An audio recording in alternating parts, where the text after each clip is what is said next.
If you're interested in the story behind the business headlines, check out Big Technology Podcast, my weekly show that features in-depth interviews with CEOs, researchers, and reformers in business and technology. Hi, I'm Alex Kantrowitz.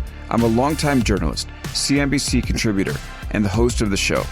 I empty my Rolodex every Wednesday to bring you awesome episodes, so go check out Big Technology Podcast. It's available on all podcast apps. Would love to have you as a listener. From LinkedIn News, I'm Jessie Hempel, host of the Hello Monday podcast. Start your week with the Hello Monday podcast. We'll navigate career pivots. We'll learn where happiness fits in. Listen to Hello Monday with me, Jessie Hempel, on the LinkedIn Podcast Network or wherever you get your podcasts. I have some incredible news. My second book, How to Have Difficult Conversations About Race, is now the #1 new release in its category on Amazon. I'm so excited for this because we've put a lot of work into it, and this was risky because as a lawyer who's focusing on negotiation and conflict resolution, talking about race seems for many to be outside of the scope of what I usually do. But again, how are we defining negotiation? We define negotiation as any time you're having a conversation and somebody in the conversation wants something. And as the podcast is titled, Negotiate Anything, we can negotiate anything. And in my years of doing all of this work in the professional world, difficult conversations about race is something that comes up over and over and over again in the workplace. And there isn't really a solid resource out there that blends the fundamentals of negotiation and conflict resolution and effective communication with this particular topic. So it's risky.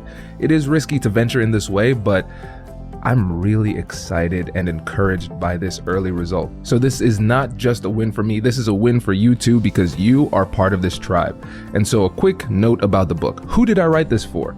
I wrote this for the person who is passionate about changing the world and their organizations for the better, the leader who leads a diverse team, and the professional who wants to learn how to overcome the hidden barriers that make it tough to connect with people with a different background. So whether you consider yourself an ally or just want to avoid making a critical mistake when discussing race, this book is for you. And for you as a podcast listener, I'm making a direct request. After 6 years and over 600 episodes of Negotiate Anything, I'm asking for your support in this endeavor to make the world a better place. Our goal of the American Negotiation Institute is to change the world, and this book plays a critical role in making that happen, and we would love to have your support. We have the links in the description of this episode so you can get your copy of How to Have Difficult Conversations About Race.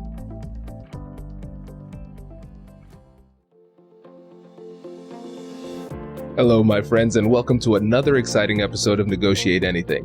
This show is produced by the American Negotiation Institute, and with over 5 million downloads and listeners in over 180 countries, listeners just like you have made this the #1 negotiation podcast in the world.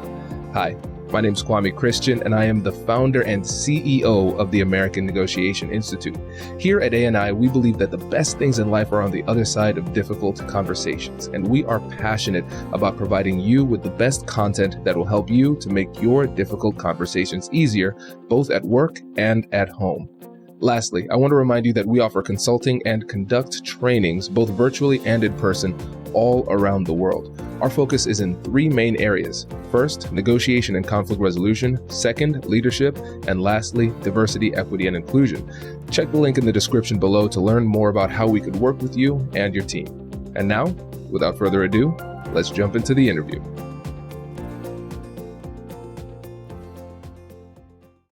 Brandon, thanks for joining us today. Of course. Thanks for having me.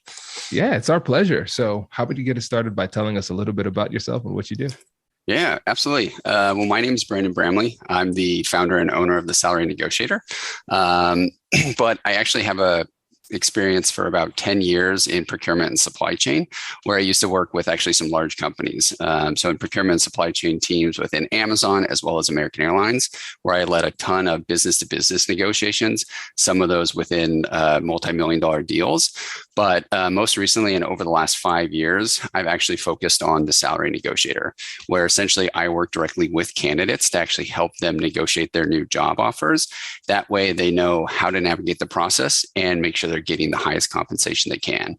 So I've worked with everyone in every industry, every role, as well as some of the big players like Amazon, Facebook, Meta, and Apple, and then also a bunch of small startups and small businesses. So we have experience across the realm of industries in salary negotiations. And really what we're doing now is trying to get out there more and essentially share some free resources as well, individual to some of those companies, as well as hopefully help everyone actually negotiate their salary rather than just taking the first job offer as is.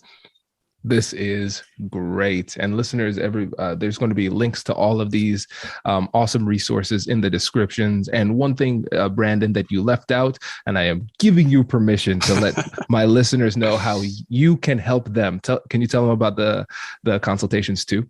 Yeah, absolutely. So we offer everyone a free salary negotiation consultation with one of our experts, where essentially I or someone else will jump on the phone with you to go ahead and chat through your job offer or your certain situation. Usually it's best to contact us when you're in the interview phase. We can give you some tips throughout the interview phase to get a strong offer out the gate, and then decide on if we can give you tips to handle that negotiation yourself, or if you want to work with our team to help you navigate that process.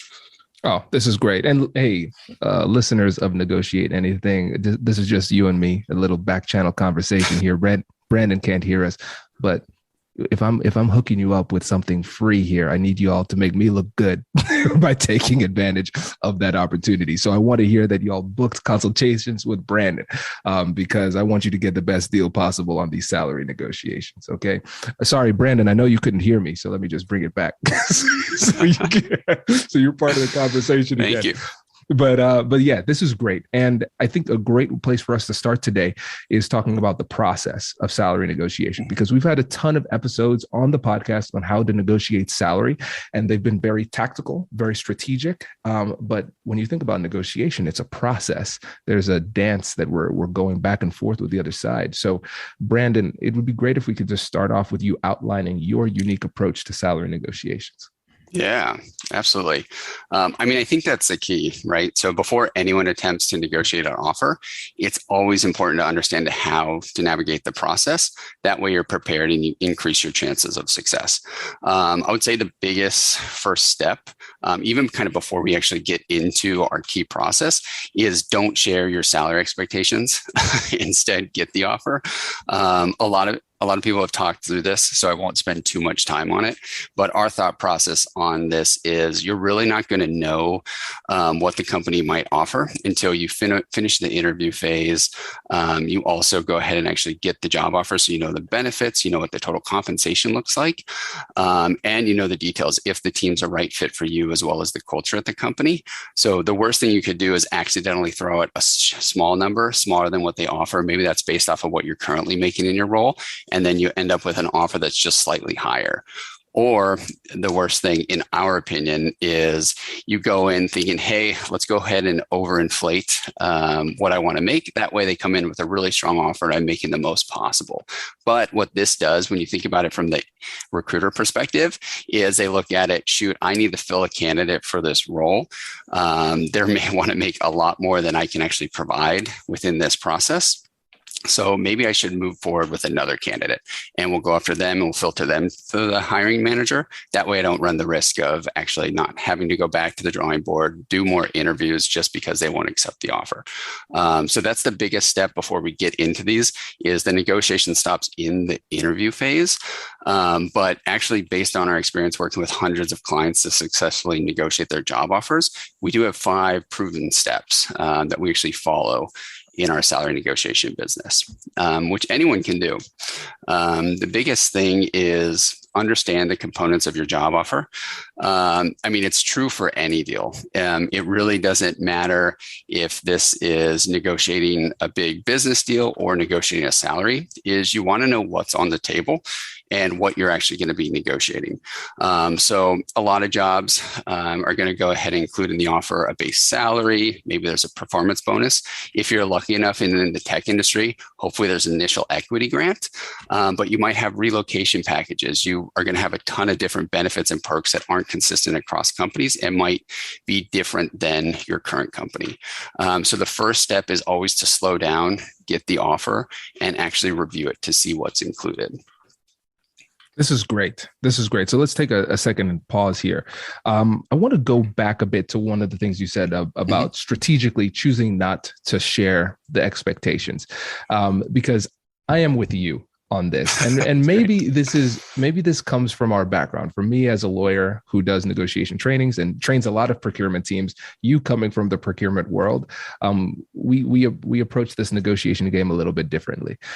I've had other people come on the podcast. Maybe they were former recruiters or people in HR, and they were saying, always share. And so let's have a little bit of a little debate here on the Negotiate Anything podcast. When we talk about the different schools of thought, if somebody says, always share the expectations before, what would your response be to that person? I love it. My biggest response would be just like you is don't do it. At the end of the day is you could throw something out, but you haven't even asked them the question of what they will provide. So it's always best for me to actually turn the question back. And that's what I would recommend doing. Because I'm from the procurement field as well. I would never give kind of what I want to make in a deal until I find out what they're willing to offer, where they're flexible. I've done my due diligence. The other thing is most candidates are in the interview phase. So that's their core focus is, hey, I want to work at this company. How do I get this job? So the best response is if a recruiter comes in and says, hey, what are your compensation expectations? I would literally just say like, hey, to be honest, I put all my focus on interviewing for the role and not necessarily what the compensation is in this position. However, I'd really love to understand from you what compensation range you were thinking about for this role. That way you give the chance to actually turn the question back on them. And hopefully if you're working with a good recruiter, they'll open up and let you know. Because at the end of the day, I mean, the recruiter wants to know if you're going to accept. So they're usually going to be pretty candid about, hey, this is what the range looks like. Does that work for you? Does your company invest in professional development training? If you believe that your team would benefit from a negotiation workshop, all you need to do is go to our website, fill out the workshop request form, and then we'll set up a time to chat. These workshops are completely customizable, and we've done them all around the country. Negotiation and conflict resolution skills are beneficial across all professions, but they're especially useful in procurement, purchasing, sales, sourcing, and contract management. Our calendar is filling up quickly, and we even have some workshops scheduled for next year. If you think you might want one, I'd suggest reaching out soon so you don't miss out. Check out the link in the description to learn more, and we will be right back after this.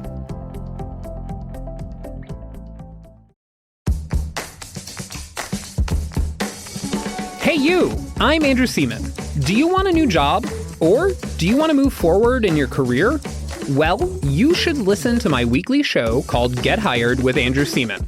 We talk about it all, and it's waiting for you, yes you, wherever you get your podcasts. Brace the rudders! Raise the sails! Raise the sails! Captain, an unidentified ship is approaching. Over. Roger. Wait, is that an enterprise sales solution?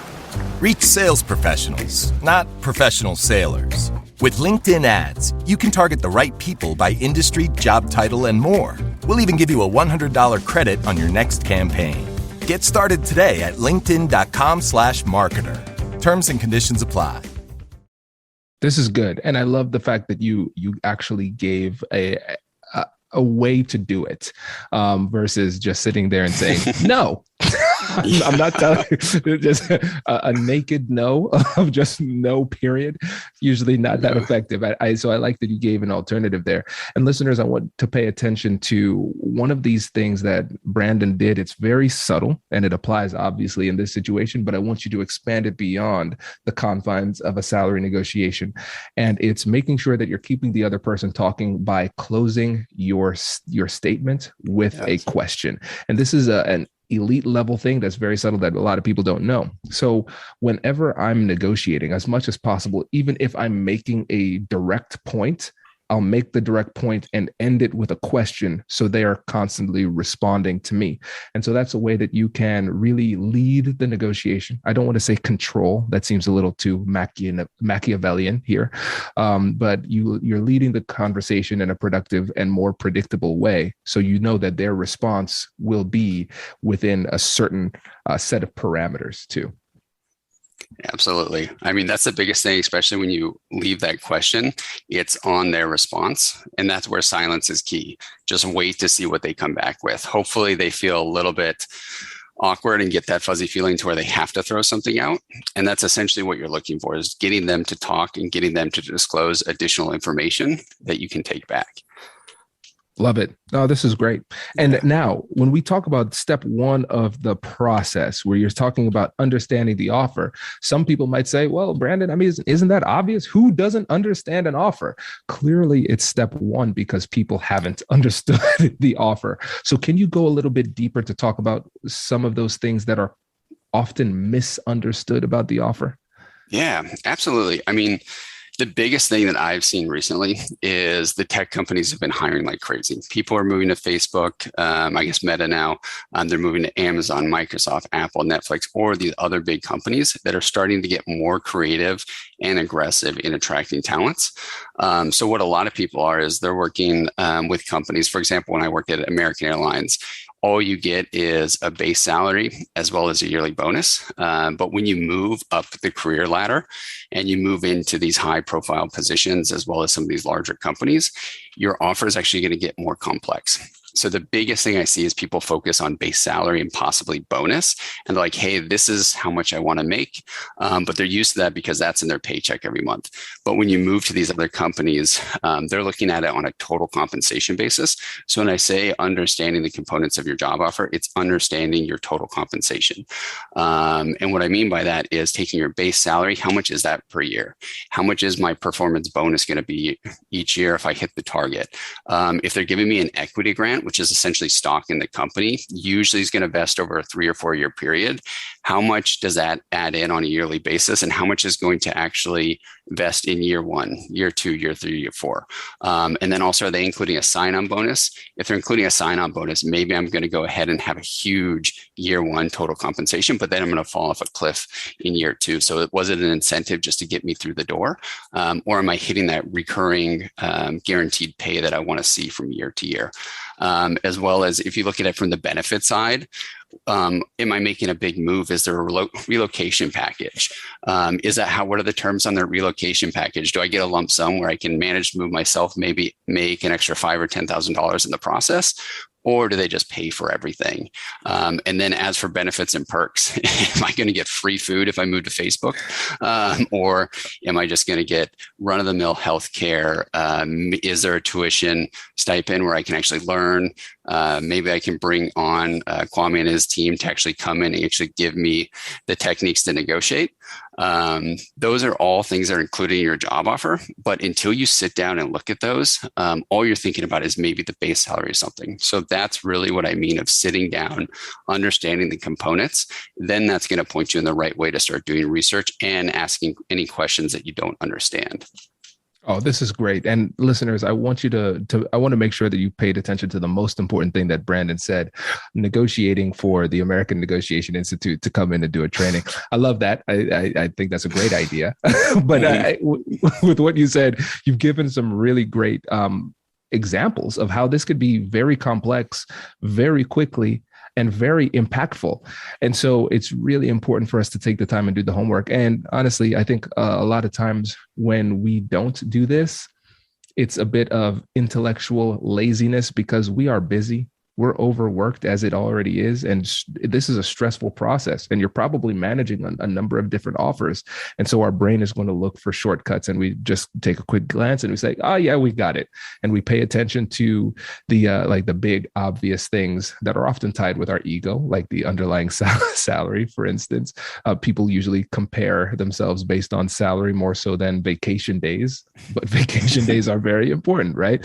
So I like the way that you broke that down because, like you demonstrated, there are many ways that we can misunderstand the complexity of these offers. Yeah, that's true. And the big thing too is even moving into our second step. is it's more research before you even actually talk to the recruiter. So what this is just like any deal you're trying to negotiate, whether it's buying a car or if it's negotiating a new contract for some new IT system and even a salary, is actually doing your due diligence on the offer and asking those questions that you mentioned earlier. That way you're actually starting to pull additional information out from the recruiter and make sure you understand the deal fully before you actually go back with a counter. This is another big step I see a lot of people miss. They go through all these interviews. Maybe they spent weeks, maybe they spent months landing this job. And then, they just want it quick and easy. I'm going to jump on the phone once. I'm going to chat with them, tell them what I want. They're going to give me it. I'm going to accept it. Boom. Now I just made this huge 5 to 10 year career decision all within 24 hours. So the first step for us is to actually sit back, review the offer and actually ask questions back. Because this is also a place where you can pick up some freebies. So questions like, hey, why wasn't a sign-on bonus included? That's pretty uncommon for my level role in my experience. Or, hey, what is the actual performance bonus achieved on this team the last few years?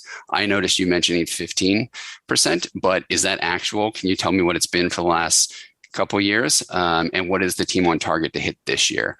Why does the company only offer a set amount of PTO days instead of an unlimited PTO policy? I'm a seasoned career professional. I have a lot of vacation time at my current company. I really hope that I don't need to drop down from that when I make the move. Or, hey, I know your company's public. Do you actually offer equity to new employees? Or is that something that I'll get on like a refresher basis or when I hit a certain level? These are all additional questions, even if you know the answer to them, that are not going to give you additional data points, but it's also going to set you up for the counter, right? A lot of these questions are going to come back no to us. No, we don't offer equity. No, we don't offer a sign-on bonus. Well, great. Thanks for letting me know, because I'm now comparing that against multiple offers.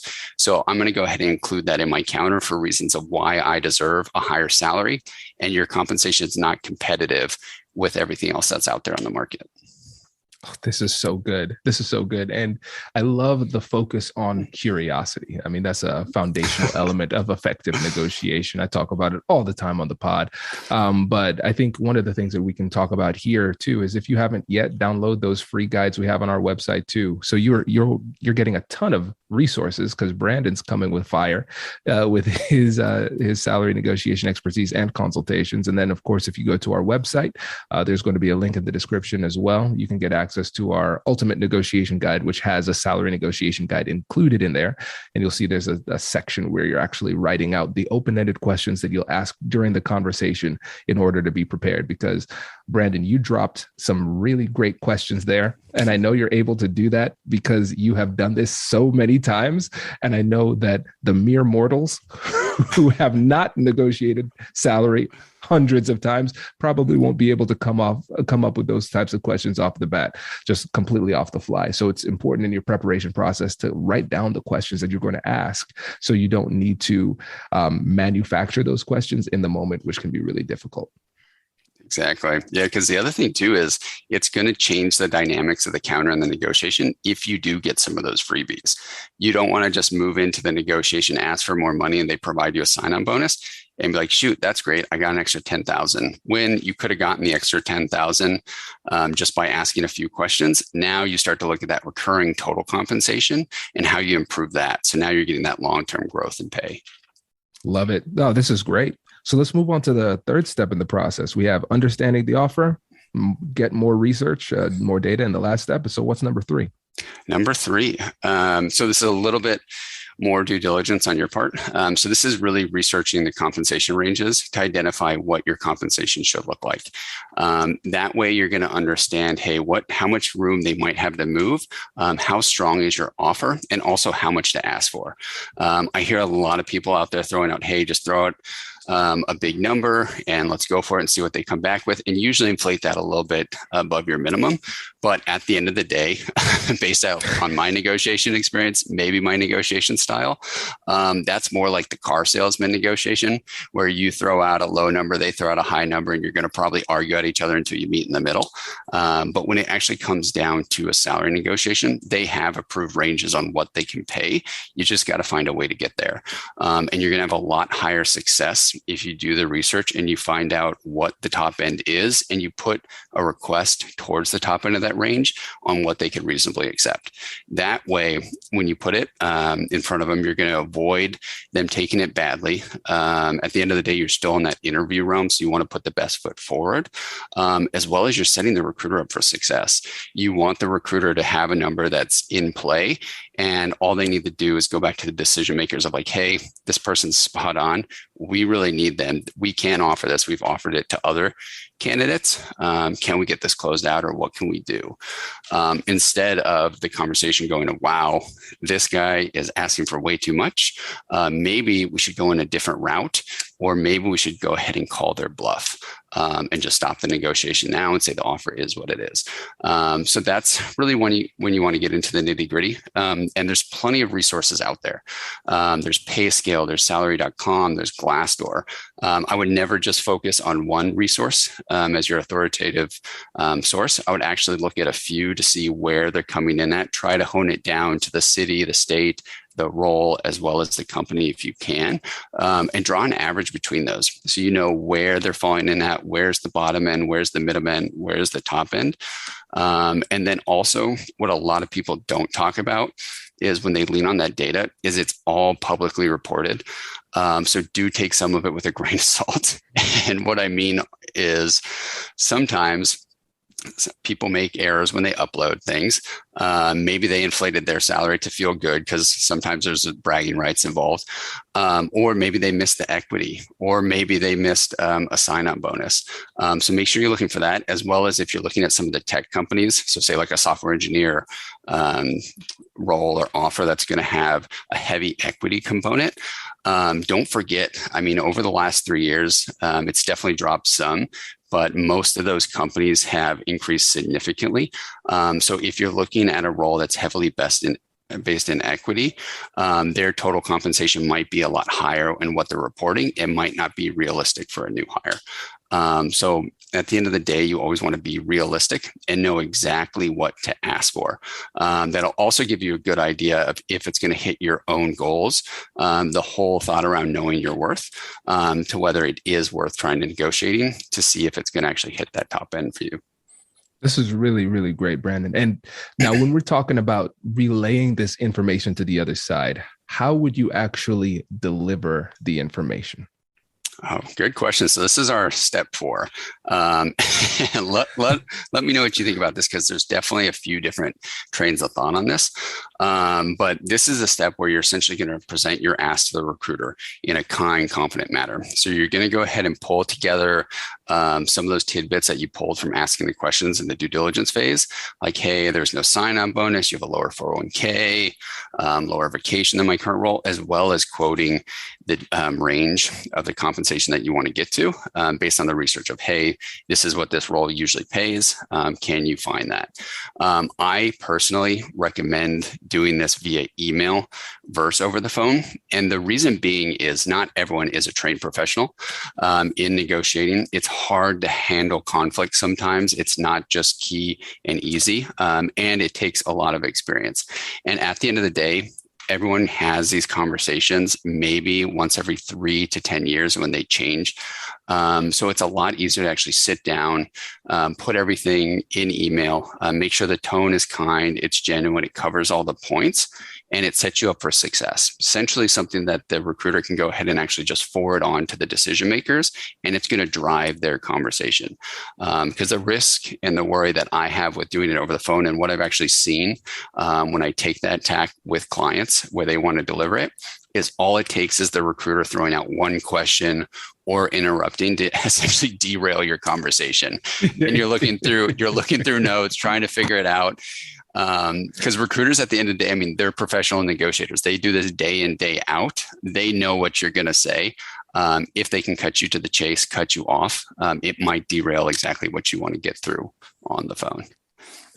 Yeah, this is really good. I'm smiling a lot here, Brent, because I early on in the American Negotiation Institute, I used to do some salary negotiation coaching, and it's just bringing back all of these fun role plays I did. It's not hard to kind of short circuit somebody's brain when it's a high stakes negotiation, and you kind of derail them if they have a script. So you're spot on. I think that's really smart, and especially given the industry too. Recruiters, the hiring managers, whoever it is, they're used to getting those types of responses via email. And so I think in this type of situation, let me say in other negotiations, we might suggest, hey, strategically, it makes more sense to have this conversation in person if possible, or via Zoom or over the phone, communicate that message so they can hear your voice, hear the tone and those type of things. But then when we think about the salary negotiation types of conversations, the industry standard is morphing into more email heavy types of conversations. So I like the fact that you're leaning into that, and it makes the process a lot more replicable too. Because it's easier to pull that off than have a really articulate high level conversation about salary negotiation, which is really stressful for most people. Yeah, it really does. And then worst case scenario, if you do need to jump on the phone with a recruiter, all you have to do is regurgitate yourself. You've already built your talk track, and you just need to re-deliver that email that you sent. It just gives you one more chance that the recruiter is going to understand exactly what you need, hopefully forward that on to the HR and comp team or to the hiring manager. And that's going to guide the discussion rather than having the recruiter take notes while you're on the phone with them and then take that back to go ahead and display that to the team. Agreed. No, this is really good. And now let's round home here with the fifth step of this process. What does that look like? Yeah, absolutely. So this is where most people we've seen fall short. Even sometimes happens in our practice, but we spend a lot of time coaching them on this. But it's really looking at handling no's and seeing those as objections. Usually what happens if everything goes great, you send off the counter email, the recruiter will come back and say, hey, thanks for being candid with us. We'll take this back and we'll see what we can do. But more times than not, they're going to say, hey, let's hop on the phone really quickly. I want to chat through this. And you know what they're going to say when they jump on the phone? They're going to say no in a variety of different ways. But a lot of people will see that no and be like, shoot, I tried. They don't negotiate. But at the end of the day, I would be very surprised at a recruiter that just spent a month trying to go ahead and land you, schedule all the interviews, meet with the hiring manager, meet with the interview team to go ahead and just push over when you ask for more money. At the end of the day, it's their job to get the best deal for the company. So they are tasked to actually spend a little bit of time to push back. But usually 9 times out of 10, those aren't real no's, and they should be seen as objections. It's very similar to being in sales. Really what sales is just another type of negotiation. And people are naturally confrontation avoidant. And usually you can use that in your advantage during a negotiation. And what I mean by that is most people, it's pretty easy to decline a request once. If someone asks a question, it gets a little bit harder if you ask twice. And then it's even harder if you ask 3 times.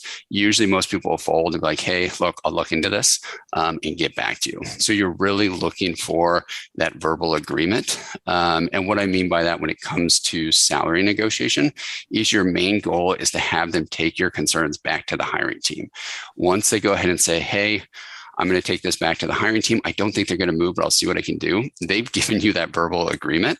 So it's off to the races. And 9 times out of 10, they're going to come back with a better offer. It's just handling a few no's to get there.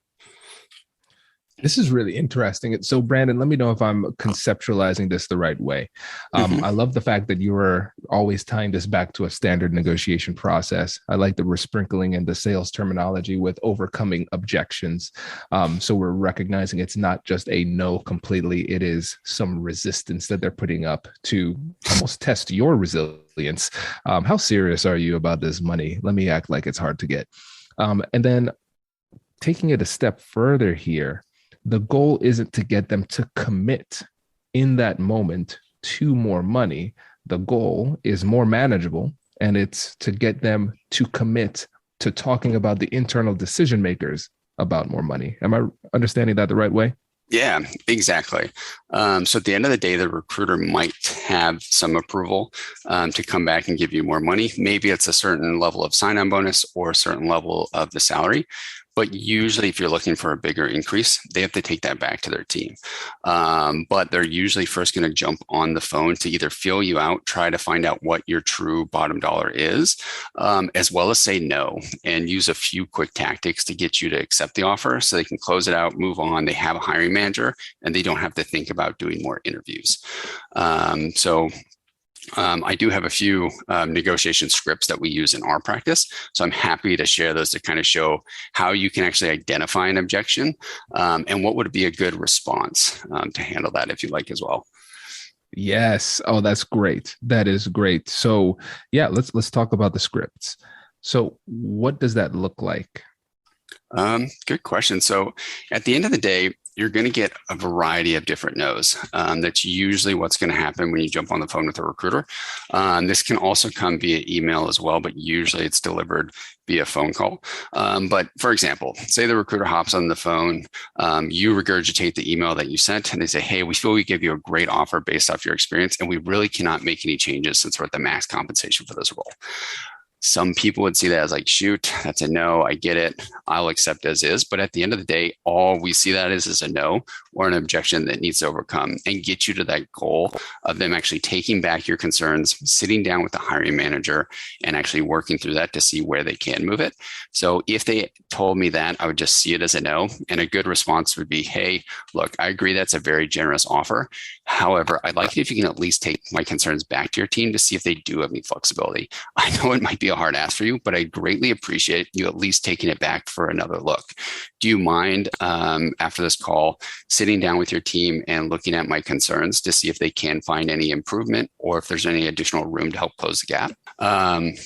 So the biggest thing is, regardless of what the no is, you want to be able to handle that and push it back with them with the goal of having them actually take back your concerns to the hiring manager. So for example, if they come in and the recruiter's on the phone and says, hey, we feel we gave you a great offer based off your experience, and we really cannot make any changes since we're at the max compensation for this role. Rather than seeing that as like a real no, I would actually see that as an objection I need to overcome with the mission to get them to take it back for the team. So a good response that anyone can use to get comfortable with handling the objection would be, hey, look, I agree that it's a very generous offer. However, I'd really like it if you can at least take back my concerns to your team to see if they do have any flexibility. I know it's a hard ask for you, but I greatly appreciate you taking it back for one last look. Do you mind taking back my concerns to your team and seeing if they do have any additional room to move or help close that gap? Oh, that's great. Yeah. I love that. So again, let's just break this down. I love the fact that you were very clear and assertive with the way that you made your point. You acknowledged what they said. You didn't completely dismiss it as irrelevant. You made it clear that you heard what they said, and then you stuck to what your request was in a very reasonable type of way. And like we discussed earlier, you closed it out with a question. So they have to respond to you, essentially following your lead in that conversation. So I really love that approach. Exactly. That's usually what works. Is it's usually agreement of, hey, I hear you loud and clear, but as I mentioned, I have these concerns, and then closing it with that question. You never want to go ahead and close it with like a yes or no question. You usually want to be a little bit more vague and almost assume that they're going to take it back. But if they do come back and they say, hey, look, no, like I said, we can't make any movements, I would see that as your second no. And I would respond the same way, just adjust it a little bit and do that 3 times until you're like, look, they're not moving. The no might be real. Now I'll let them sweat a little bit and say, hey, look, I mentioned I had these concerns. Let me think about this overnight and I'll get back to you tomorrow. That way there's the possibility of the recruiter folding or you getting an email an hour later that says, hey, look, I bumped into the hiring manager. They can move a little bit. Let me look into this quick.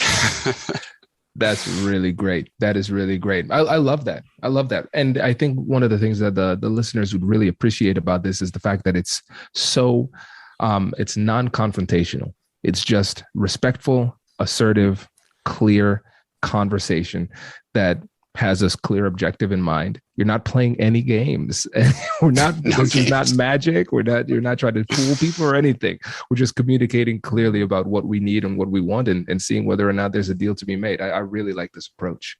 Yeah, exactly. Because at the end of the day, I mean, the salary negotiation is a lot different than some other negotiations, but it's the same concept. But you really are using the recruiter as the middleman. So the tone should always be of like working with a friend that's helping you feel comfortable in the new move to the new company. Especially because you're still in that interview realm. You're also showing off your skills to the new hiring manager. Maybe this is a product manager role where your core responsibility is going to be pushing teams to prioritize your projects. Negotiation is a big part of that. So this is your time to shine, and showing that you can do that in a calm, trusting manner to where you're going to build those relationships rather than just push them against you. Love it. No, this is really, really, really great, Brandon. And I don't know, I don't want to give you career advice, but I feel like you should start a company about this and offer free consultations or something like that. Have you ever thought of that? It's crazy. I did. I had the thought about 5 years ago, and we went ahead and we started the Salary Negotiator. So on the salarynegotiator.com, that's where everyone can go ahead and find us. They can sign up for our free consultation where we hop on the phone with you, talk about your situation and see if our services are a right fit, or send you on your way with some quick tips on how you can negotiate a higher compensation, as well as on our resource center. We have plenty of articles out there that are specific to some of the companies, as well as all salary negotiations in general. So you can go ahead and see, hey, is this a myth? Should I negotiate? Or, hey, how do I negotiate? How do I find those tips and tricks that Brandon mentioned on the podcast to navigate this myself? This is amazing. Brandon, really appreciate it, my friend. Thanks for coming on. Of course. Thank you for having me. Congratulations! You've just joined an elite club. By listening to a full episode, you're now officially on the Negotiate Anything team. So welcome aboard. What most team members do is they subscribe to the podcast because that allows them to automatically get the latest episodes of the show.